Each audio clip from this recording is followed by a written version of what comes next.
A sloth, a donkey, and a curious human. Send a prompt and see what they're doing. One hits record with a question on his mind. Two brothers pick it up, see what they find. Corn takes his time, Herman's got the facts. Back and forth, they never hold back. My weird prompts, come on in, that's where we begin. My weird prompts, glad you're here. This episode was generated using artificial intelligence. Please verify facts. You know, Corn, this whole show runs on GPU compute, and we wouldn't be here without Modal. Seriously. And that's what powers all our text-to-speech. Everything you're hearing right now. They're an AI infrastructure platform. Developers use them to run GPU workloads in the cloud with zero infrastructure headaches. If you're building anything with AI, check them out. Modal.com. You ever have that dream where you're driving in the desert for 5 hours and you finally see the ocean, but the ocean is actually surrounded by 3 different countries? That is essentially the reality of Eilat. Today's prompt from Daniel is about Israel's southernmost city, and it is a fascinating case study in what happens when you build a modern economy at the literal end of the road. Herman Poppleberry, it really is the ultimate geographical outlier. You have this tiny sliver of coastline, about 7 miles long, wedged between Jordan and Egypt. It is technically part of the same country as Tel Aviv, but it feels like a different planet. And by the way, for the nerds listening, today's episode is powered by Google Gemini 3 Flash. Gemini 3 Flash sounds like a superhero who's really good at summarizing terms of service. But back to Eilat. It's funny, because most people think of it as just a place where Israelis go to get a sunburn and buy tax-free electronics.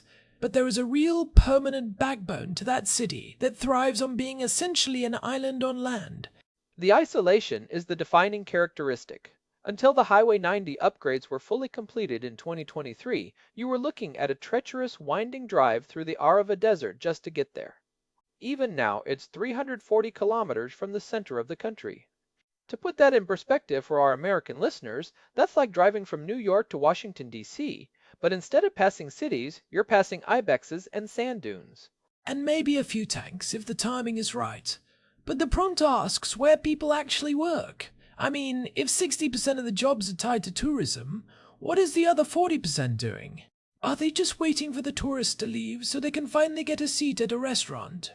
It's a lot more diverse than the tourist trap reputation suggests. You have to look at the history to understand the labor market. In the early days, after the Rash outpost was taken in 1949, Eilat wasn't a resort.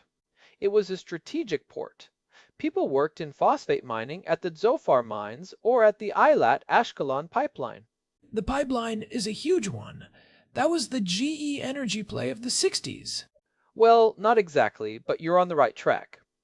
The Eilat-Ashkelon Pipeline Company, or EAPC, was a massive employer. It was built to move crude oil from the Red Sea to the Mediterranean, bypassing the Suez Canal. From 1968 to 1979, that was the heartbeat of the city's non-tourist economy. It gave the city a blue-collar industrial grit that you still see in the older neighborhoods today. I love that. Everyone sees the fancy hotels with the infinity pools, but 5 minutes away you've got these rugged port workers and engineers who have been keeping the lights on since the 50s. It reminds me of those Sinai years we've looked at before, that frontier spirit where you're building something out of nothing. But the phosphate mines, those are mostly gone now, right? The Zofar mines shut down as a primary driver in the 80s because the logistics of hauling rock through the desert became less competitive than other global sources. But that vacancy in the labor market was filled by the massive expansion of the hotel industry following the peace treaty with Egypt and later Jordan. When Eilat became a free trade zone in 1985, the whole economic DNA shifted. Free trade zone. That's the no VAT magic word that makes every Israeli's eyes light up. It's basically the only place in the country where a smartphone doesn't cost as much as a used car. But does that actually help the locals? Or does it just mean they have to deal with more crowds? It's a double-edged sword. It drives the retail sector, which provides thousands of jobs, but it also creates the Eilat Premium. Because everything, groceries, fuel, building materials, has to be trucked in through that single desert artery, the cost of living is actually 20 to 30% higher than in the center of the country for many basic goods. The tax break on the back end helps, but the logistics tax is real. So you save 18% on a GoPro, but pay $3 more for a head of lettuce. That sounds like a classic Herman trade-off. But let's talk about the geography for a second. You mentioned the Six-Day War earlier. That changed everything for Eilat's footprint, didn't it? It did. Before 1967, Eilat was incredibly cramped. You had this tiny window to the sea. After the war, when Israel gained control of the entire Sinai Peninsula, Eilat suddenly had deep hinterland. It wasn't just a dead-end street, it was the gateway to the massive Sinai coast. Even though Israel returned the Sinai to Egypt in the 80s, that period established Eilat as a regional hub rather than just a lonely outpost. It gave the city the confidence to build the massive infrastructure we see now, like the Ramon International Airport which opened in 2019. Which replaced the old airport that was literally in the middle of downtown. I remember that. You'd be eating a falafel and a Boeing 737 would practically clip your hat. It was the most chaotic city planning I've ever seen. It was charming in a terrifying way, but moving the airport 18 kilometers north was a massive strategic shift. It freed up land for internal development, but it also reinforced that feeling of remote. Now, you don't even land in the city, you land in the silence of the desert and have to journey into the oasis. Let's dig into the remote aspect Daniel mentioned. Israel is a tiny country. You can usually drive across it in the time it takes to listen to a long podcast episode. How does Eilat manage to feel truly isolated when it's technically only a 4-hour drive from the high-tech bubble of Tel Aviv? It's psychological as much as it is physical. In Tel Aviv or Jerusalem, you are part of a continuous sprawl. You can feel the gravity of the other cities. In Eilat, once you pass Yotvata and those final kibbutzim in the Arava, there is nothing but granite mountains and heat haze. The Eilati identity is built on this. People there call the rest of the country the North. If you're from Eilat and you're going to Tel Aviv, you say, I'm going up to Israel. Up to Israel. That is peak isolationist energy. I love it. It's like they've seceded but kept the currency. They have, and that reflects in the work culture. It's much slower. It's cosmopolitan because of the tourists, but the local vibe is very desert chill. You see it in the clothing. Even the high-level professionals are rarely in anything more formal than a polo shirt. But don't let the flip-flops fool you. There is serious science happening there. Right, the Inter-University Institute for Marine Sciences. I was reading about their coral research. Because the Gulf of Eilat is so deep, over 1,200 meters in some spots, and the water is so clear, it's basically a world-class laboratory. It's one of the few places on Earth where coral reefs are actually showing resilience to rising sea temperatures. Scientists from all over the world come to Eilat to study why these northernmost reefs are so hardy. That's a huge employment sector that people forget about, higher education and specialized research. You have the Ben Gurion University campus there too. It's not just bartenders and scuba instructors, it's marine biologists and desert ecologists. So, if I'm a young person in Eilat, my career path is basically work at a hotel bar to save money, then either become a diver or study the fish you were just looking at while diving. Or, increasingly, you go into tech. There's been a massive push to diversify the economy so the city doesn't collapse every time there's a dip in tourism. They've established tech hubs focusing on desert tech and agri-tech. If you can figure out how to grow food or save water in Eilat, you can sell that technology to half the planet. It's the ultimate stress test environment. If your startup survives the Eilat summer, it can survive anything. But what about the cross-border stuff? Daniel mentioned it's the only place that feels remote, but it's also the most connected in terms of borders. You've got the Aqaba crossing to Jordan and the Taba crossing to Egypt right there. That's the paradox. It's a triple point. You can stand on a balcony in Eilat and see the lights of Aqaba, Jordan, which is a much larger city, and the mountains of Saudi Arabia just beyond that. There is a lot of quiet cooperation. The Eilat port and the Aqaba port have to coordinate constantly because the Gulf is so narrow. There's a shared environmental responsibility for the reefs. Thousands of Jordanian workers actually cross the border every single day to work in Eilat's hotels and then return to Aqaba in the evening. Wait, really? That's a huge commute. It's a vital part of the economy. It fills the labor shortage in the hospitality sector and provides high-paying jobs for Jordanians. It's this weird functional piece that exists at the ground level, far away from the shouting matches in the news. It makes Eilat feel like a neutral zone almost. A neutral zone with better snorkeling. I noticed Daniel mentioned the cosmopolitan atmosphere. I think that comes from the fact that Eilat attracts a very specific type of person. You don't move to Eilat by accident. You move there because you're running away from something, or you're running toward the sun. It's a city of transplants. Very few people are fourth-generation Eilati. Most families moved there in the 70s or 80s. That creates a very welcoming social fabric.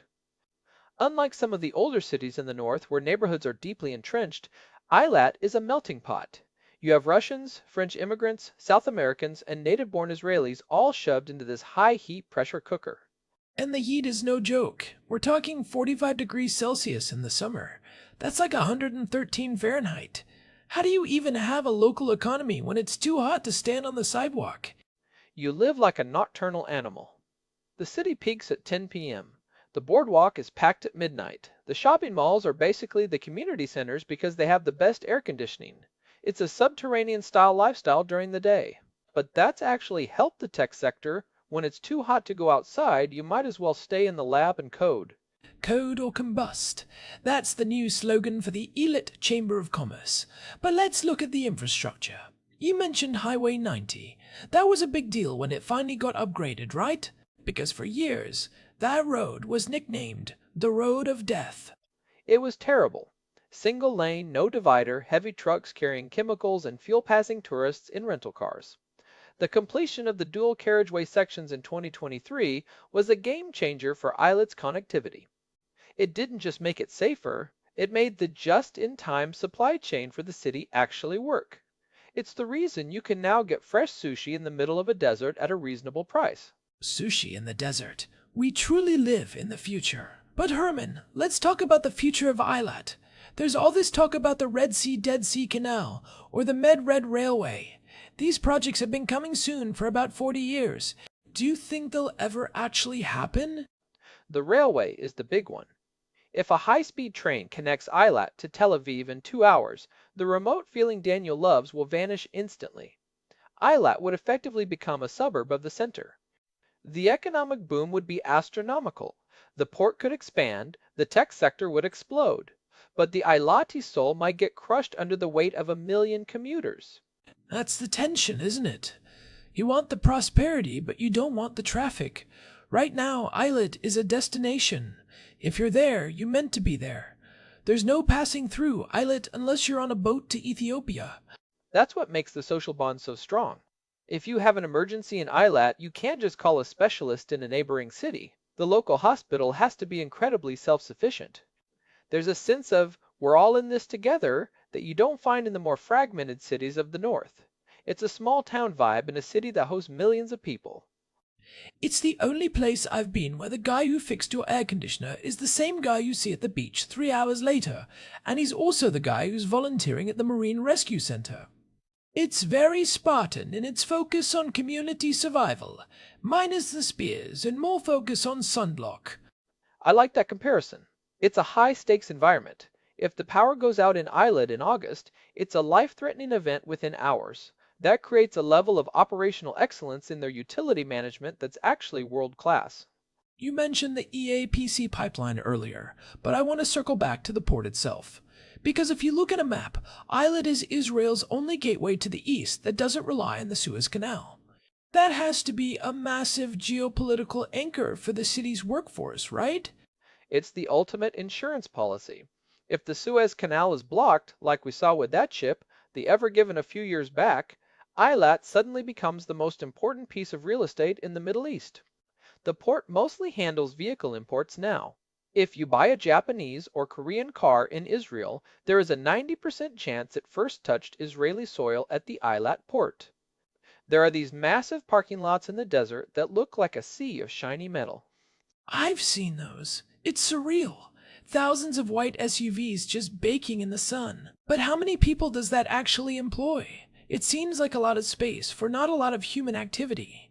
It's more than you'd think. You have the stevedores, the logistics coordinators, the customs officials, and then the drivers who haul those cars up Highway 90. But you're right, the port is underutilized compared to Haifa or Ashdod. There's a constant debate about whether to expand it. The problem is the coral. If you dredge the harbor to bring in bigger container ships, you risk destroying the very reef that brings in the tourists. It's the classic Eilat dilemma, industrial survival versus environmental preservation. It's like the city is perpetually trying to decide if it wants to be a gritty port town or a pristine nature reserve. Can it really be both? It's trying. Look at the dolphin reef. It's one of the few places in the world where dolphins aren't kept in small tanks. They have access to the open sea, but choose to stay and interact with humans. That's a huge employer and a massive draw, but it's literally right next to the industrial port. You can see a dolphin jump and then see a massive oil tanker in the same frame. It's a weirdly harmonious juxtaposition that somehow works. Speaking of things that work in the desert, let's talk about the water. You can't have 60,000 residents and 3 million tourists a year without a serious water strategy. Does Eilat just pipe everything in from the north? Actually, no. That would be incredibly inefficient. Eilat is a world leader in desalination. The Sabre plant there provides a huge chunk of the city's potable water. But here's the fun fact. For the day, they also desalinate brackish groundwater from the desert. Because the Arava has these ancient underground aquifers that are too salty to drink but not as salty as the sea, it's actually cheaper and easier to treat that than to pump in seawater. So the city is literally drinking the desert. That's metal. It is. And that creates a whole sector of water tech jobs. You have engineers who specialize in reverse osmosis and membrane technology. If you're a water engineer in Eilat, you're basically a rock star.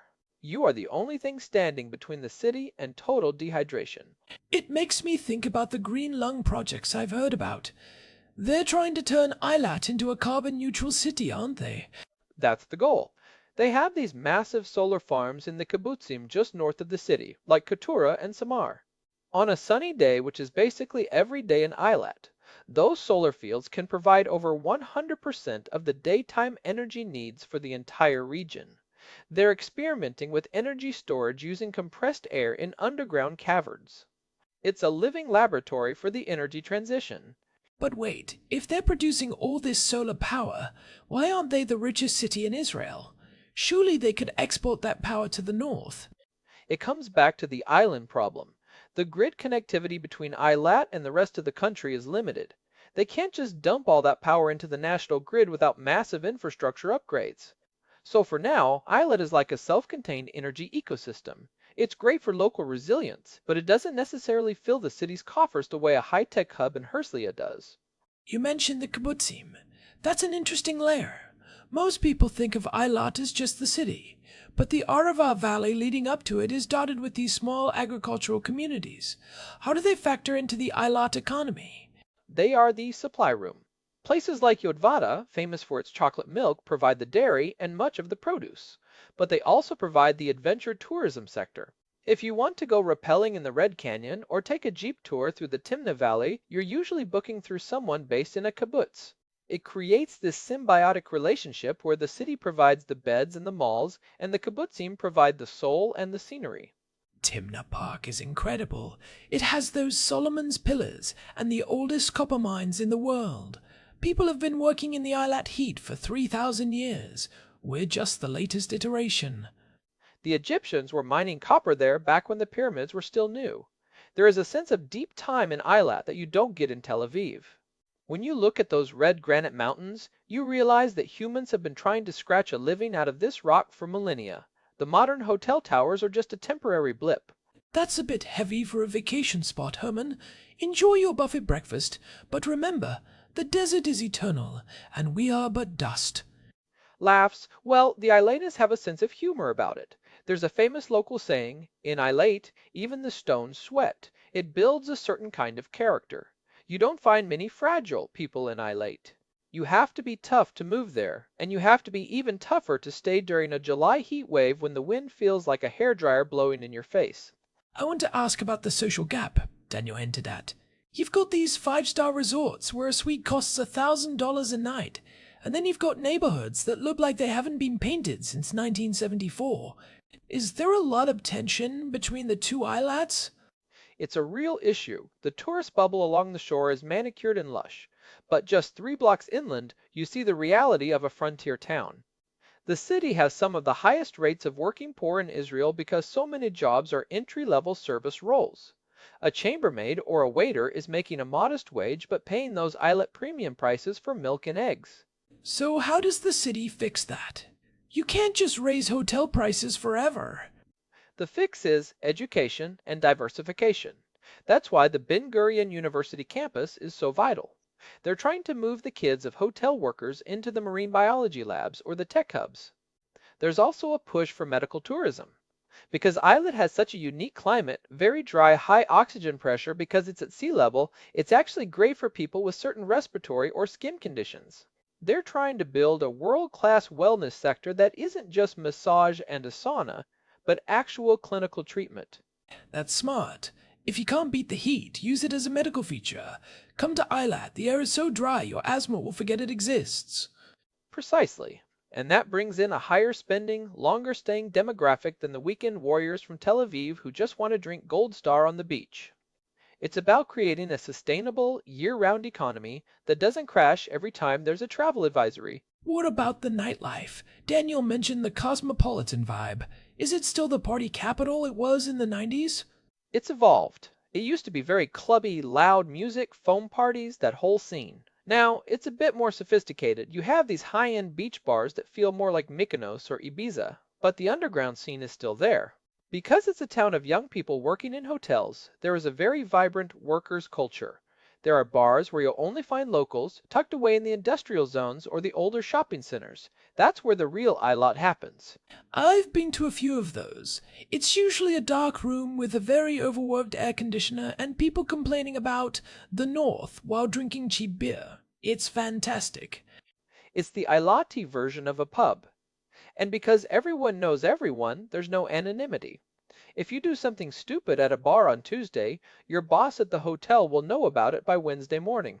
It's a small town disguised as a big resort. Let's talk about the birds. We haven't mentioned the birds. Eilat is one of the most important migratory flyways in the world, right? Oh, it's the Grand Central Station for birds. Twice a year, hundreds of millions of birds fly between Africa and Eurasia. Because Eilat is the land bridge between the two, they all funnel through this tiny corridor. You have the International Birding and Research Center there. During peak migration, the sky is literally thick with honey buzzards, storks, and eagles. It's funny to think of birdwatchers as an economic pillar. You've got the party people on the beach and the bird people with their binoculars in the salt ponds. Do they ever interact? Rarely. The birders are up at dawn and the party people are just going to bed. But it's another example of how Eilat's geography creates these niche economies.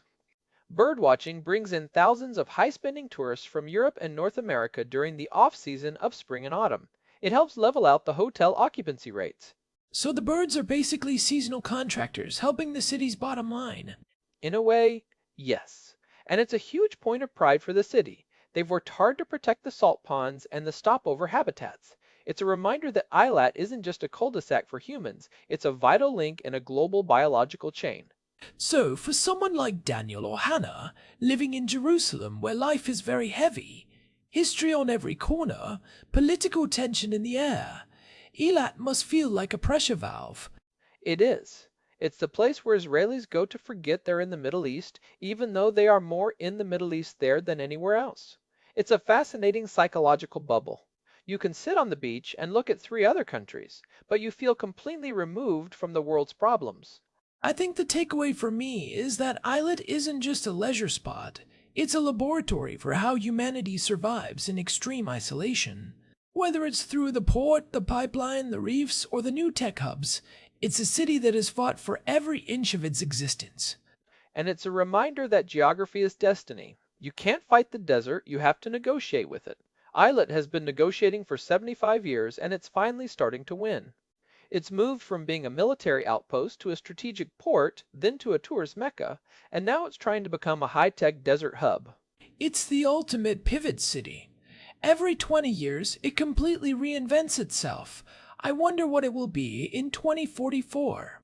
Probably a hub for deep-sea mining or a launch pad for desert-based space research. Whatever it is, it will be done in flip-flops and 40-degree heat. Well, until the next heat wave. Then the desert reminds you who's boss. But seriously, it's a unique spot. If you haven't been, or if you only went for the tax-free shopping, you're missing the real story of the place. You need to go to the bird sanctuary, visit the marine lab, and maybe have a beer with a port worker in the industrial zone. It's the frontier that never quite got tamed, and that's why we love it. It's rugged, it's expensive, it's hot, but there is nowhere else like it on the planet. High-speed trains or not, Eilat will always be its own weird thing. Which is why it fits this show perfectly. Thanks for the prop, Daniel. This was a fun dive into a part of the world that literally sits on the edge.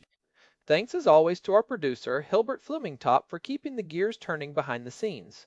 And a big thanks to Modal for providing the GPU credits that power this show. We couldn't do these deep dives without that horsepower. This has been My Weird Props. If you're enjoying these explorations, we're on Spotify, so make sure to follow us there so you never miss an episode. Catch you in the next one. Stay cool, especially if you're in the Arava. What's her name? This episode was produced using Google Gemini 3 Flash, text-to-speech by Chatterbox. Thanks for listening to our show, My Weird